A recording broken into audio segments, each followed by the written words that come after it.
Chega de falar que a alta da Selic faz os fundos imobiliários valerem menos a pena. Essa é talvez a noção mais errada que é difundida sobre os fundos imobiliários. Porque onde quer que você olhe tem gente falando sobre isso e uma hora cansa, não é mesmo? E é justamente sobre isso que eu vou falar no vídeo de hoje. E eu vou te mostrar também com 5 motivos lógicos que não tem porque você fugir dos fundos imobiliários, zerar todas as suas posições só porque a Selic está subindo, beleza? Então vamos direto pro conteúdo aqui, porque hoje o assunto é bem importante.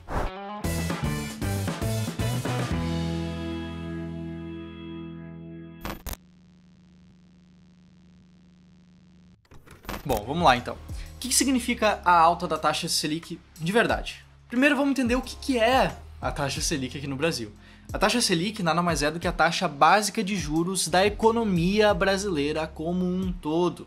E por isso que ela representa o retorno do ativo com menor risco disponível no mercado hoje, que é justamente os títulos do Tesouro Selic. Além disso, a Selic também serve como um parâmetro para a renda fixa de modo geral, né?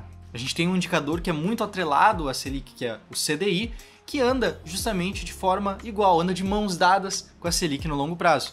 E esses indicadores, eles ditam a rentabilidade da poupança, dos CDBs, LCIs, LCAs e muitos outros. Além de outras coisas da economia real que também são atreladas a esses indicadores, como aluguéis, contratos, financiamentos, empréstimos, juros e por aí vai. E não só no Brasil, como em qualquer país do mundo que tenha um banco central regularizando essas taxas básicas de juros, existe um motivo que faça a Selic subir ou cair, por exemplo. Se liga nesse gráfico aqui.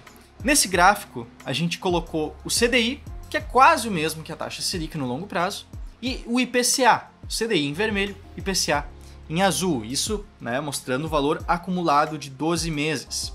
Historicamente, eles andam juntos.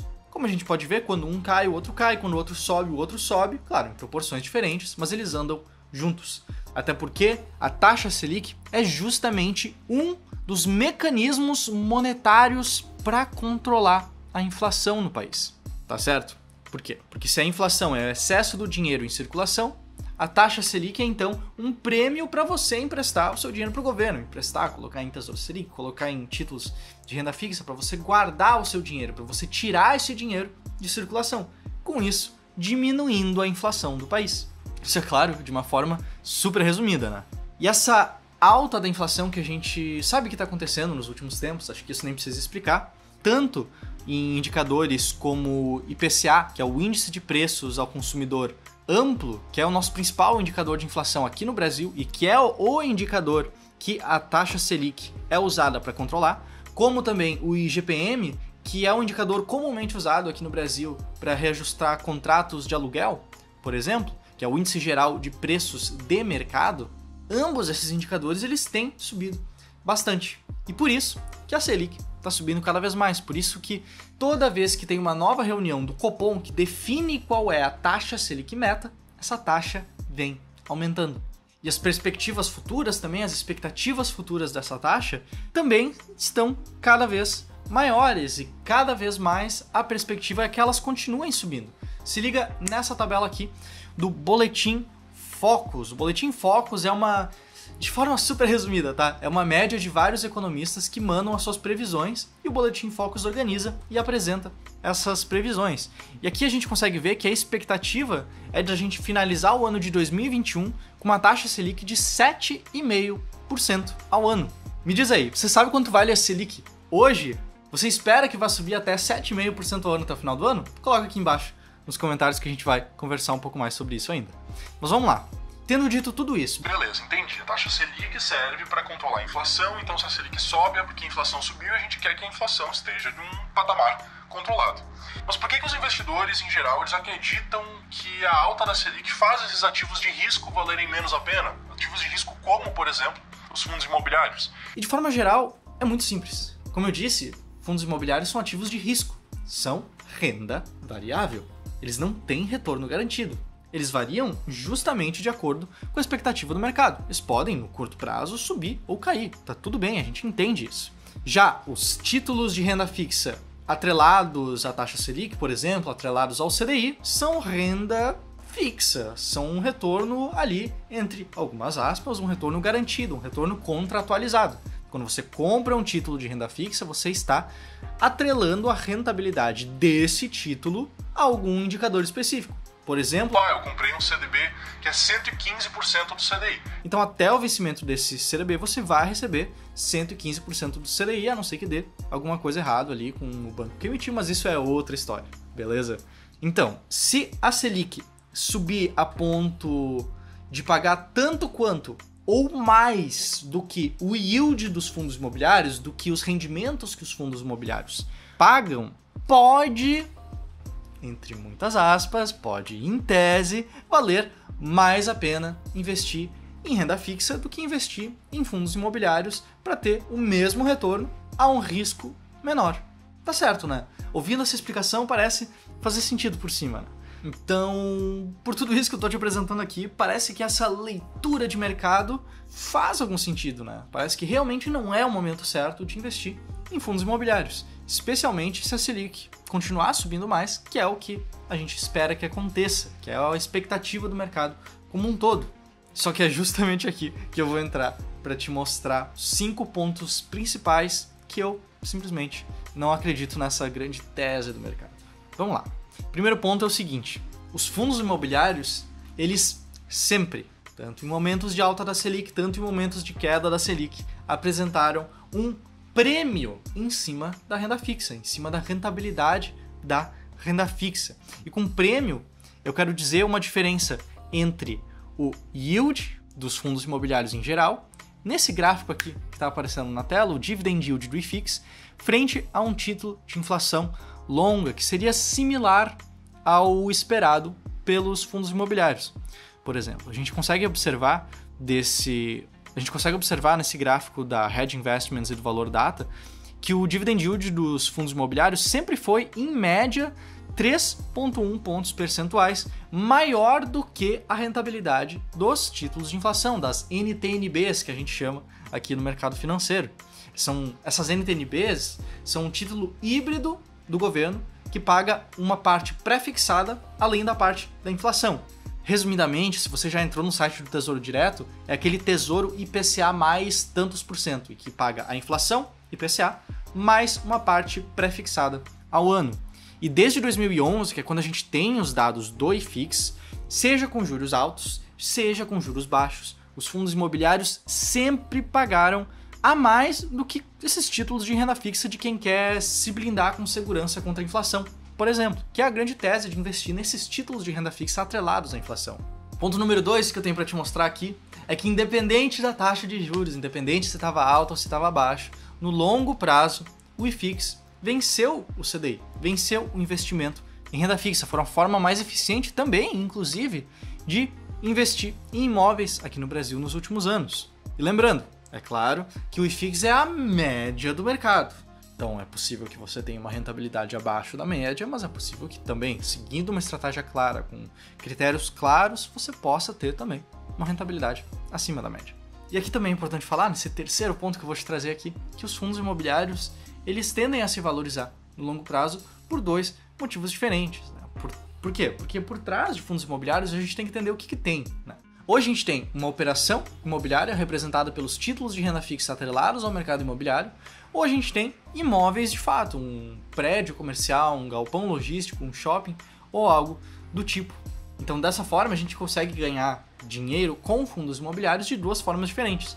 Tanto com a valorização do imóvel que está por trás do fundo imobiliário, ou com a valorização da operação que está por trás do fundo imobiliário, como também com o recebimento de dividendos que esse imóvel vai pagando ao longo do tempo. E eu sei que você provavelmente gosta dos fundos imobiliários por causa dos dividendos que eles pagam, mas é também importante entender que existe um bom potencial de valorização em vários desses fundos imobiliários que a gente tem listados aqui no país. Isso aconteceu também com a minha estratégia para investir em fundos imobiliários, a estratégia S-Rank. Nesse gráfico que está aparecendo na tela agora, a gente consegue observar que desde o período que a gente consegue analisar, que os fundos imobiliários começam a ter mais liquidez, escolher fundos imobiliários baseado nesses 2 pontos, tanto o recebimento de dividendos como a valorização das cotas, conseguiu trazer um ótimo resultado e bastante acima da média também. E aqui que eu preciso te lembrar que amanhã, dia 23 de agosto, às 8 da noite, às 20 horas, eu vou entrar ao vivo justamente para explicar no detalhe como que funciona essa estratégia e como que você pode encontrar boas oportunidades no mercado de fundos imobiliários, o que eu aqui estou chamando de fundos imobiliários renegados, como que você, encontrando essas boas oportunidades, pode também potencialmente ter resultados acima da média. Vamos lá, amanhã, 23 de agosto, ao vivo. Vai ter um link aqui embaixo na descrição, no comentário fixado, para você se inscrever e eu te vejo lá. Mas vamos continuar aqui com o conteúdo do vídeo.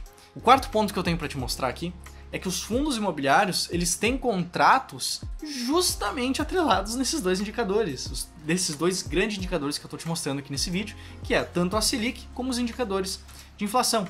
E a maior parte dos fundos imobiliários tem ou os imóveis com seus contratos de aluguel sendo reajustados pela inflação, ou as operações imobiliárias ajustadas a ou inflação ou indicadores de renda fixa como a Selic, como o CDI. É o caso, por exemplo, só para mostrar alguns aqui, o fundo de papel HCTR11, a gente consegue ver nesse gráfico de pizza que está aparecendo aqui na tela, na parte de alocação por indexador, em que a gente tem praticamente metade dos contratos indexados ao indicador IPCA, que é o indicador de inflação, e a outra metade indexados ao INPC, ao CDI e ao IGPM, como também é o caso de fundos de tijolo como o RECT11, que tem a maior parte da carteira, 85% dos contratos que ele tem, reajustados pelo IGPM e o resto reajustados pelo IPCA. E a inflação e a Selic, consequentemente, naturalmente, já entram dentro do cálculo desses fundos imobiliários. E aquele terceiro tipo de fundos imobiliários, os FOFs, os fundos de fundos, acaba sendo a mesma coisa, porque eles investem em fundos imobiliários que têm outros fundos imobiliários dentro de carteira, que esses fundos imobiliários aí sim têm os seus ativos que são reajustados por estes indicadores. E não apenas isso, mas nesses momentos de baixa em que as expectativas dos investidores estão meio perdidas por aí, os gestores de fundos podem, por exemplo, se fizer sentido dentro da gestão de cada um deles, é claro, encher o carrinho, encher o seu patrimônio gerido, encher a carteira de ativos do fundo específico com fundos que estejam desvalorizados para quando eles voltarem a se valorizar, trazerem um bom retorno para os seus cotistas. É uma das possibilidades que também existe. E antes de eu te mostrar o quinto motivo pelo qual você deve sim investir em fundos imobiliários agora, que você deve sim integrar essa classe de ativos dentro da sua alocação, antes de eu te mostrar esse motivo que na minha opinião é o mais importante, eu queria te convidar a não apenas deixar uma curtida, deixar um like nesse vídeo aqui, mas também compartilhar ele com aquele seu amigo, com aquele seu familiar, com aquele seu colega de trabalho que está um pouco preocupado, que está um pouco desesperado até, por causa dessa nova alta da Selic. Que a gente sabe, a gente abre site de notícias, a gente acompanha essas coisas e vê como que é sensacional, não é mesmo? Essas notícias que aparecem sempre da alta da Selic, depois a Selic cai, depois tem nova notícia, velha notícia e a gente sabe como é que funciona esse mercado, não é mesmo? Mas vamos lá. O quinto motivo, o quinto ponto que eu tenho para te mostrar aqui é o seguinte: os investidores que realmente sabem o que eles estão fazendo, eles não fogem de momentos como esses. O próprio Warren Buffett já dizia, né? É sempre bom citar uma frase do Warren Buffett nesses vídeos: compre ao som dos canhões e venda ao som dos violinos. Qual é o barulho que você está ouvindo agora? É um violino? É uma capa de revista dizendo que vai dar tudo certo? É as pessoas recomendando compra de qualquer coisa? Ou é um som de canhões dizendo que é a volta da renda fixa, que agora os investimentos em fundos imobiliários não fazem mais sentido? O que você está ouvindo agora no momento? Essa aqui é a questão. Se você tem um plano claro de investimentos, se você conseguiu dividir bem o seu dinheiro para o curto, para o médio e para o longo prazo, e se você sabe, entende e está investindo em fundos imobiliários para o longo prazo, porque essa é a sua expectativa de ganho, você não tem o que temer com essas oscilações de curto prazo. Não tem o que temer. O mais importante para o investidor continua sendo ter um plano claro, seguir uma estratégia clara e focar nessa estratégia clara ao longo do tempo, justamente para não se perder no meio do caminho por conta dessas várias coisas que a gente ouve por aí, não é mesmo? Os investidores realmente preparados, eles têm sucesso independentemente de qual for essas oscilações de curto prazo. E outra coisa, se toda hora que a Selic mudar um pouco, você ficar ali se coçando para mudar a sua carteira, para mudar a sua alocação, de trocar de renda variável para renda fixa, de renda fixa para renda variável, talvez seja a hora de você aprender um pouco mais sobre como os investimentos funcionam como um todo e também reavaliar qual é o seu perfil de risco e o que você espera dos seus investimentos, tá certo? Bom, por hoje era isso e eu te vejo amanhã na minha aula ao vivo, em que eu vou explicar um pouco melhor sobre a minha estratégia de investimento em fundos imobiliários. Beleza? Até mais, até amanhã. Tchau, tchau.